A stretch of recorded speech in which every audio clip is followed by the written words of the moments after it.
Oh, say, can you see by the dawn's early light what so proudly we hailed at the twilight's last gleaming, whose broad stripes and bright stars through the perilous fight o'er the ramparts we watched were so gallantly streaming, and the rocket's red glare, the bombs bursting in air, gave proof through the night that our flag was still there.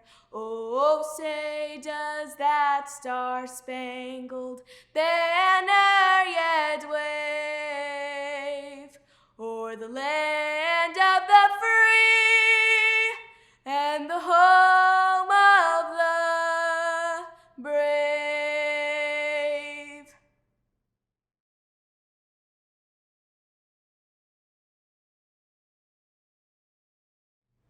I pledge allegiance to the flag of the United States of America and to the republic for which it stands, one nation, under God, indivisible, with liberty and justice for all.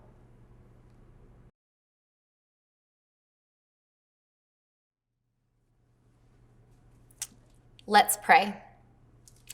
God, who is beyond all of our imaginations, we come to you today after a year that was unprecedented, filled with challenges and so many unexpected things.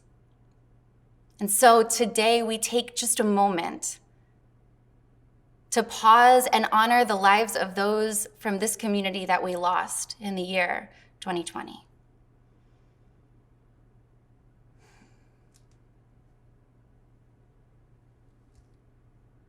Even as we mourn those that we lost, we celebrate those things that went well this year. We celebrate those wins. We celebrate the lessons learned. And so today, God, let us be people who don't rush too quickly into the year ahead, but pause to reflect, to find the lessons, to find the ways that you were with us in the year behind us, to take with us what we need from last year so that we can walk into this new year filled with hope and with courage.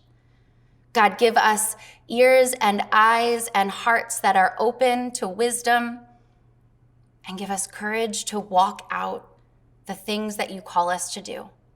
Be with the leaders of our city and our community and our nation as they lead us into this new year. In your name we pray. Amen.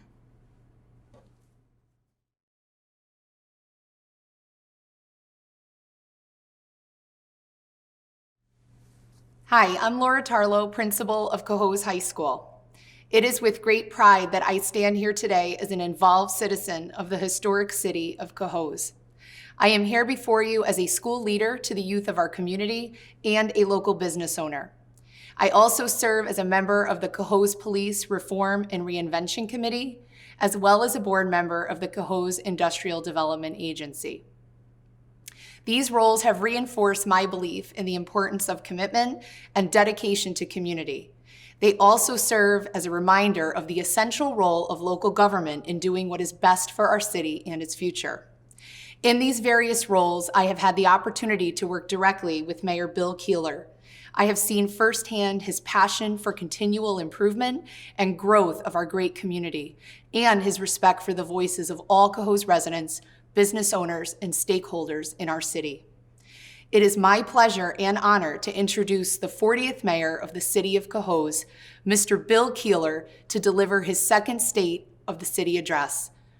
Mayor Keeler.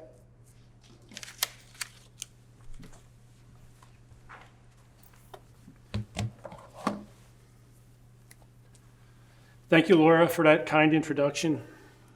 Thank you to Pastor Caitlin Wood for your invocation and for your leadership at the United Church of Cohoes.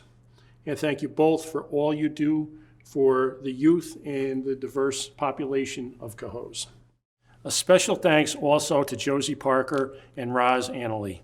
You are two wonderful examples of the awesome young people throughout the city who are helping to build a brighter future for Cohoes. I am grateful to you all for being part of this 2021 virtual State of the City. A year ago, we gathered together at the Cohoes Senior Center for the 2020 State of the City.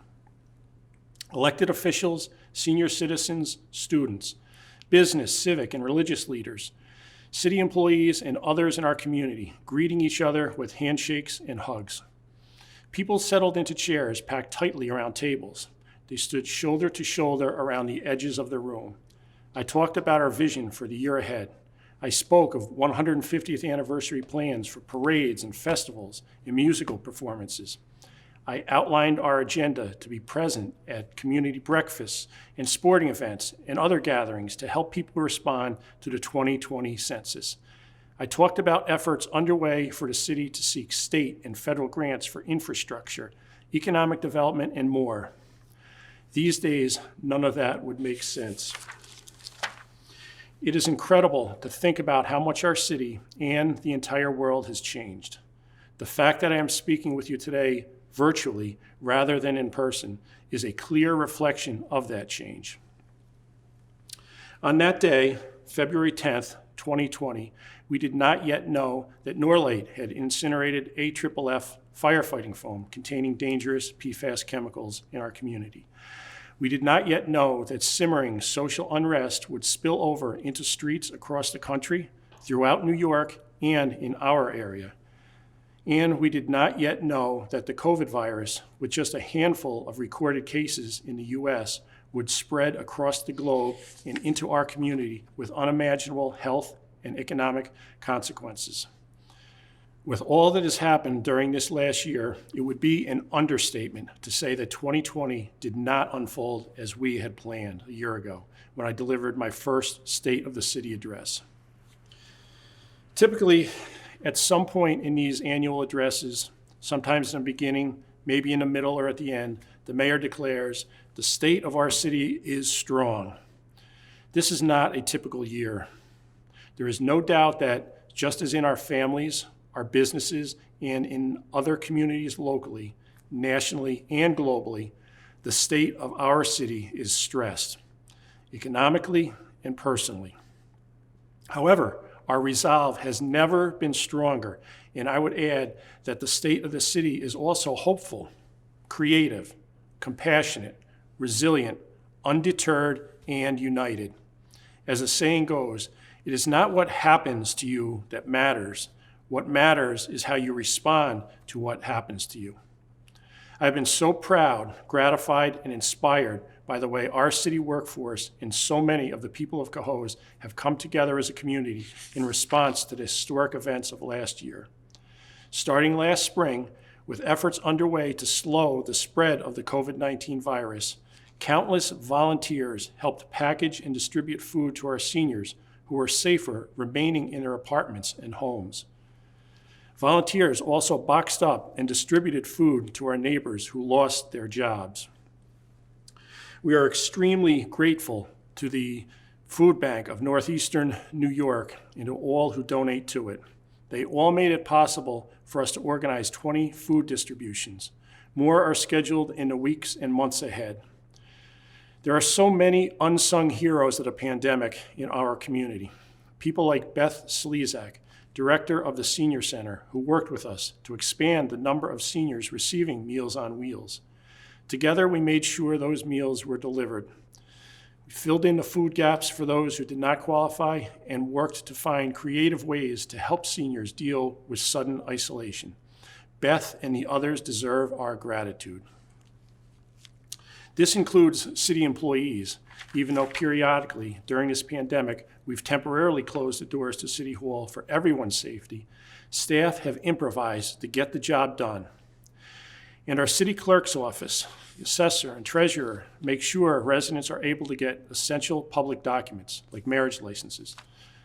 Last summer, when almost everything was being canceled everywhere, Dan Heiko and our recreation team managed to open and operate Lansing's pool, to continue summer camps, and offer socially distanced yoga and other fitness programming out in the fresh air.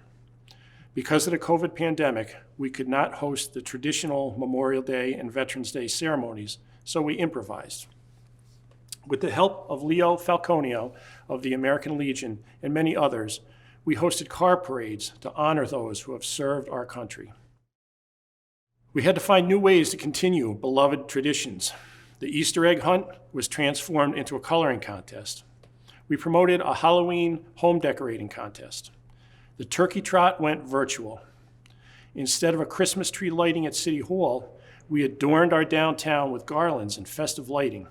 Cohoesiers across the city lit up their homes as part of our Holiday Lights contest. And throughout this pandemic, in ways large and small, neighbors have helped neighbors. A group of Cohoes volunteer sewers made hundreds of masks to donate. The Elks Club recognized the efforts of nurses at the Eddy with a delivery of gift bags. And our very own Josie Parker, who led us in the Pledge of Allegiance today, was a quarantine fairy delivering surprise packages to more than 140 doorsteps, ringing the bell and leaving the surprise behind, not waiting for a thank you or recognition for her efforts to lift their spirits. In the midst of the pandemic, our community also responded to the social and racial unrest nationally by coming together for a peaceful march through the streets of Cohoes in June. I am encouraged by the thoughtful deliberations and dedication of the Cohoes Police Reform and Reinvention Committee as we seek to build closer ties between our police department and the community.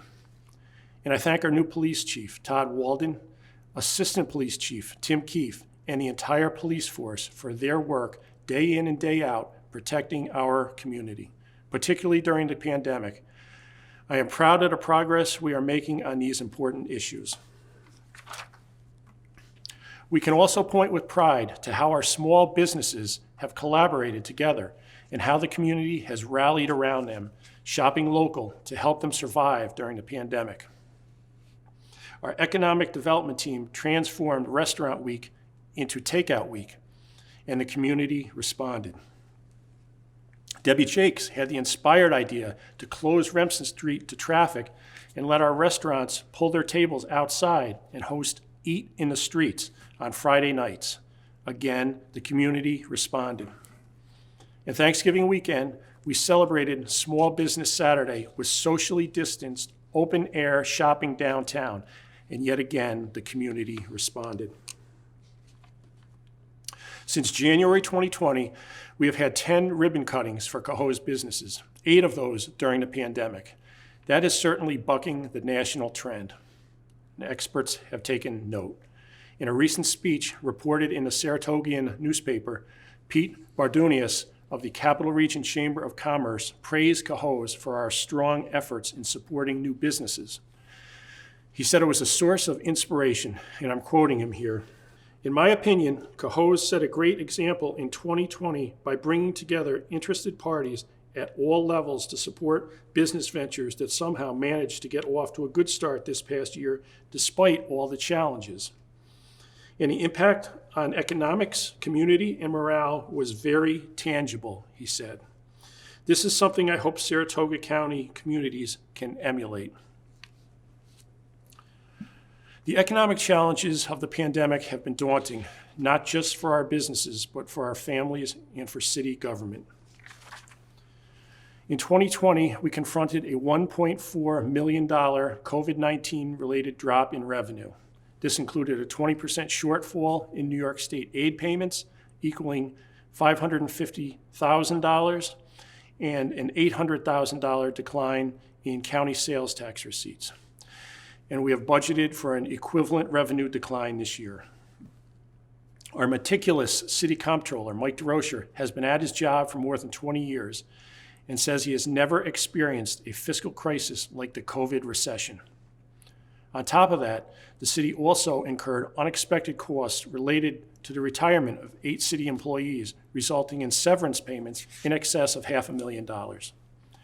I appreciate Mike's budgetary expertise and meet daily with him as we seek to increase efficiencies for our taxpayers.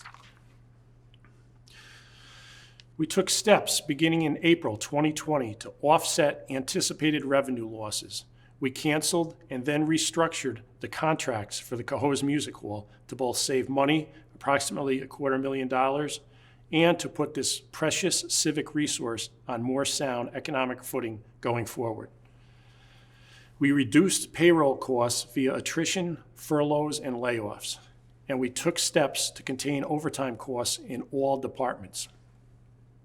I particularly want to thank the Cohoes Firefighters Union for engaging in good faith negotiations that resulted in a compromise on overtime costs that met our mutual goals of increasing safety while generating critically needed budget savings.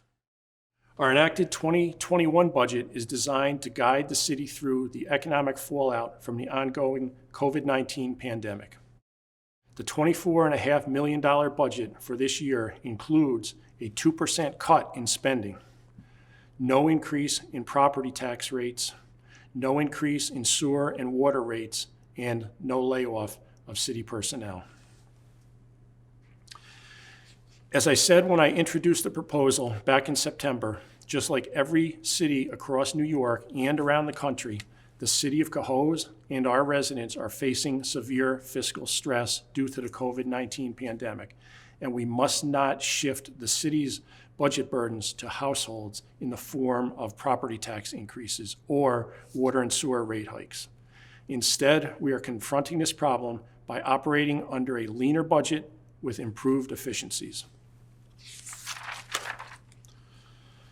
We are also aggressively pursuing federal, state, and private grant funding.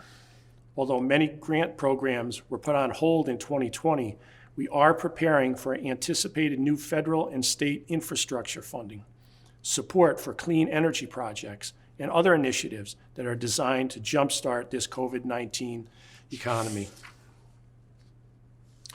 Let's be clear.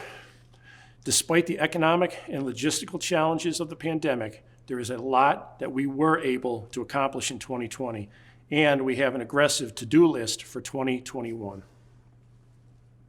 On the Norlite issue, for example, last February, we learned that Norlite's parent company, Tridebi, had contracted with the U.S. Department of Defense and others to incinerate what we now know was nearly 2.5 million pounds of AFFF firefighting foam containing hazardous PFAS chemicals. With the involvement of federal, state, and local officials, city residents, outside experts, and advocates, the Department of Defense contract was canceled.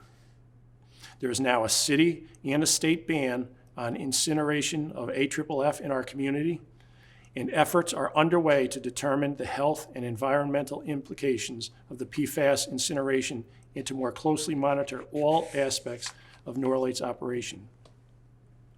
Company officials have told me they want to be a good neighbor. As I told them, and I am telling you, I will continue to work closely with the New York State Department of Environmental Conservation and other relevant regulatory authorities and the company to ensure that Norlite becomes a better neighbor. We have put a lot of effort into the issue in the last year. I appreciate the time, energy, and expertise of everyone who has helped guide us through the complex questions and concerns regarding the environmental health and safety issues related to the incineration of hazardous waste in our community. Norlite's key state permits to operate are now up for renewal. Because Cohoes is located in an environmental justice area, this will include opportunities for increased community input.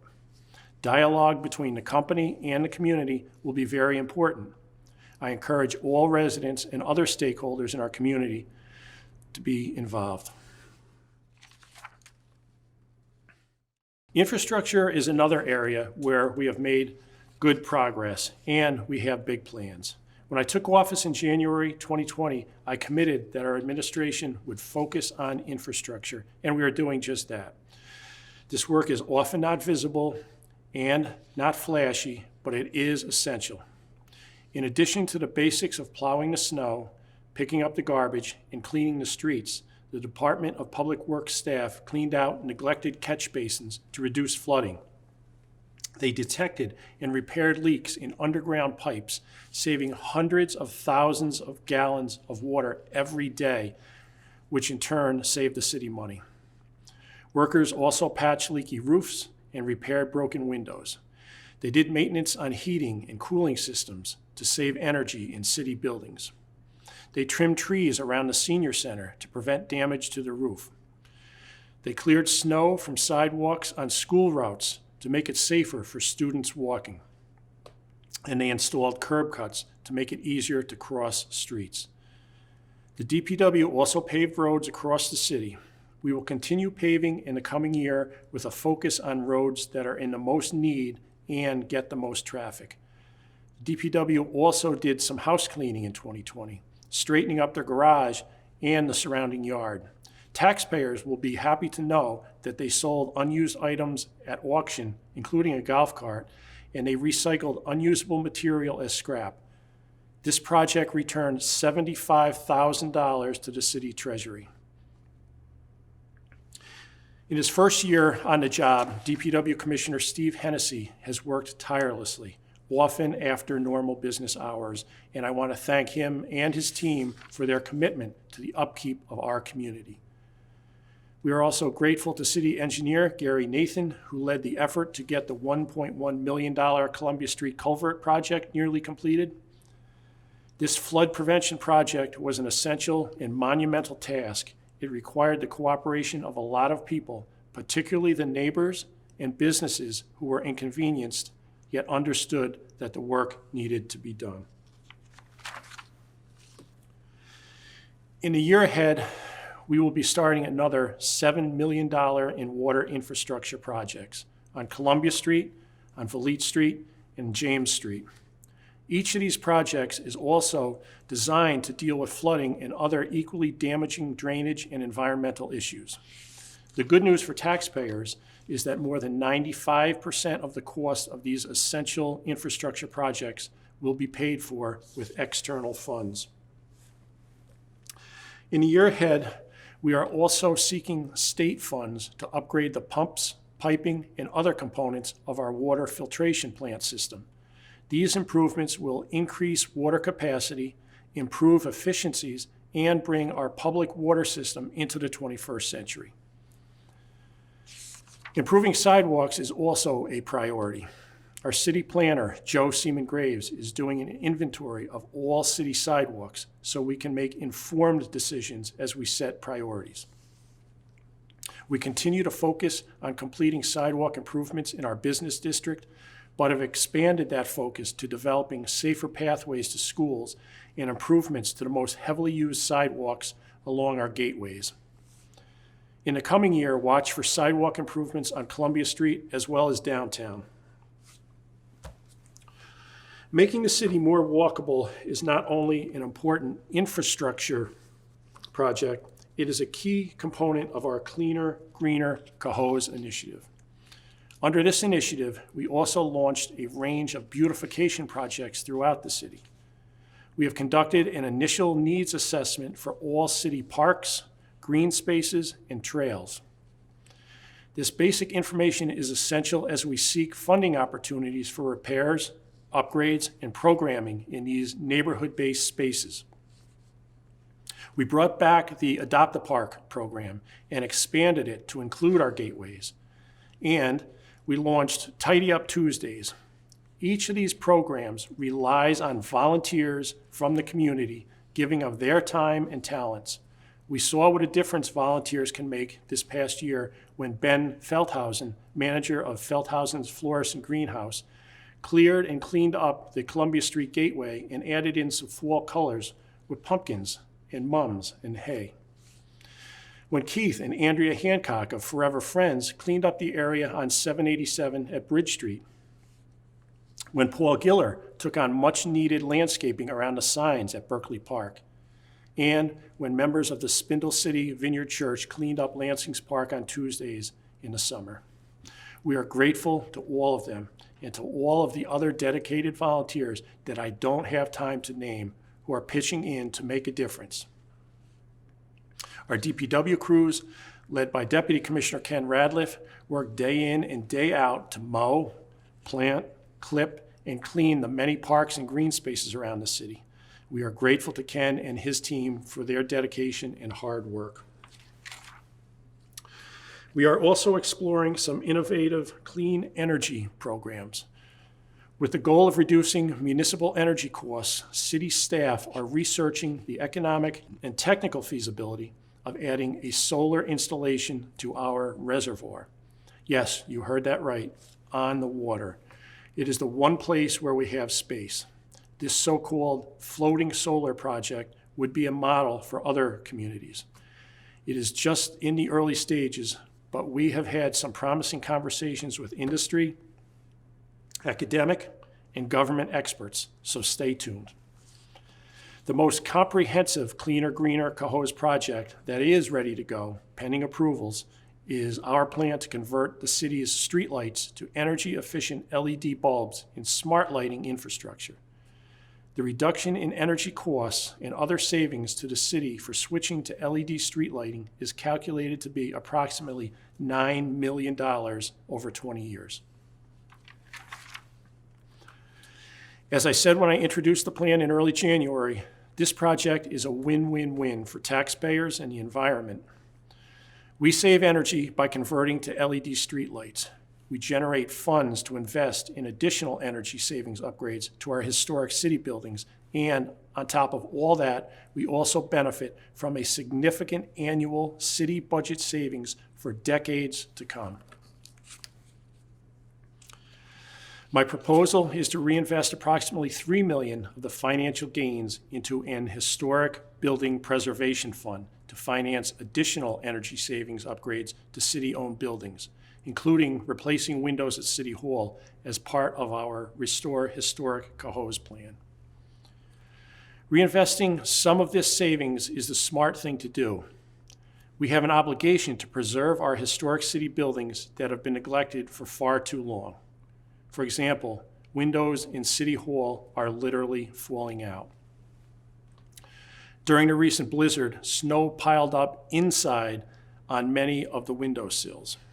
Investing some of the cost savings from the streetlight conversion project into our window replacement project will pay off in many ways. This project is based on research and data. In 2020, we completed an energy audit of our municipal buildings, working to identify areas where we can save energy and save money. We also did a structural audit of our historic but long neglected City Hall building. Guided by these studies and with funding support from a New York State grant secured with the assistance of Assemblyman John McDonald, last year we invested $300,000 in critically needed roof and masonry repairs to City Hall. Before doing that work, bricks were coming loose, and when it rained outside, it literally rained inside in 2 offices. This was an important first step, but it is just the first step. Much work remains to be done to preserve and protect City Hall and other community assets. We intend to continue and accelerate progress as part of my Restore Historic Cohoes plan that focuses on 3 areas. First, restoring our historic municipal buildings, including City Hall, the First National Bank building that houses the Music Hall and Visitor Center, and the former St. John's Episcopal Church that houses our library. We also want to encourage businesses and investors to restore our historic commercial buildings, breathing new life into these important treasures. We saw several successful examples in the last year. When Luke and Terry Gladue bringing the Cressage building back to life with those amazing micro apartments on the 2nd floor. They are now working on doing the same in a building just down the street. Ben Williams, Pastor Donna Williams, and members of the Good Ground Family Church have worked tirelessly to fulfill the family's dream of converting portions of the former St. Agnes Church into the Cohoes Connect Center for Youth, which will provide much-needed opportunities for young people in Cohoes when portions open this year. And Robalee McIntyre, artist and businesswoman, has purchased what had long been Uncle John's Diner.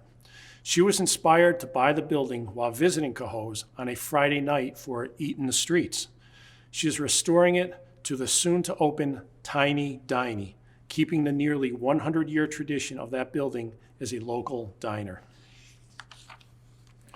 Cohoes has so many more historic commercial buildings that can be brought back to life. Steve Napier, our tenacious Director of Community and Economic Development, is working with interested investors to help do just that. At the moment, there are several real estate transactions in progress that will continue the transformation of our historic downtown, so stay tuned for those announcements later this year. Our message is, if you are an entrepreneur who has a love of history and architecture and an eye on the future, come talk with us about Cohoes. The third component of our Restore Historic Cohoes plan focuses on residential buildings and homes. Throughout our community, there are homes, large and small, with historic charm and some with historic significance. We have been delighted to see people investing in these properties and bringing them back to life, and we are working to do what we can to encourage more of that home ownership, particularly among those who value the history of the building and its surroundings.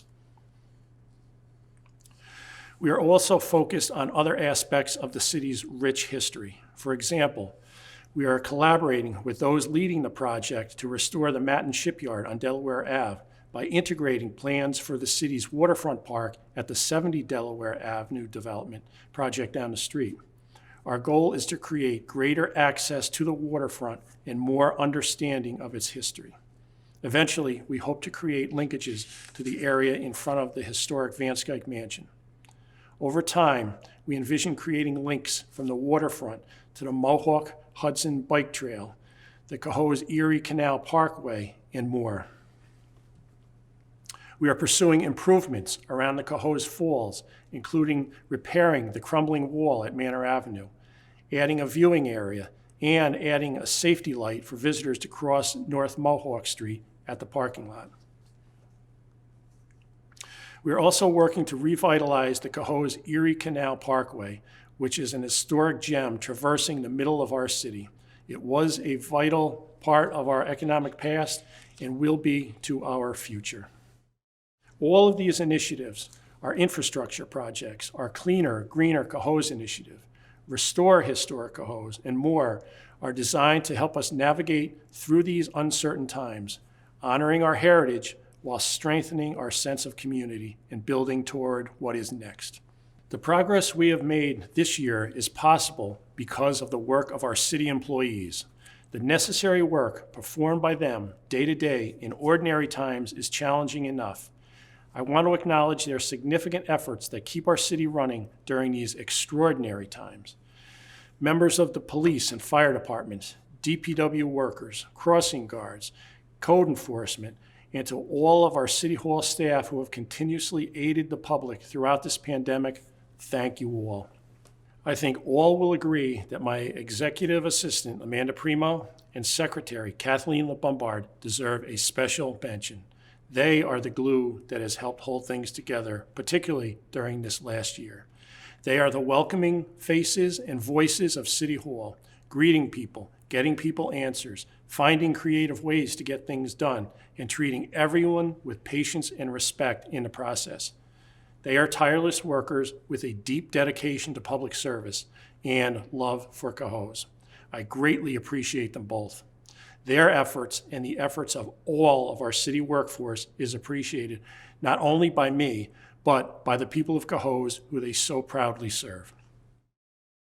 This has been a year of crisis around our country and around the globe.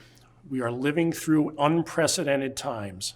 Books will be written about this era, and we are all witnesses to history.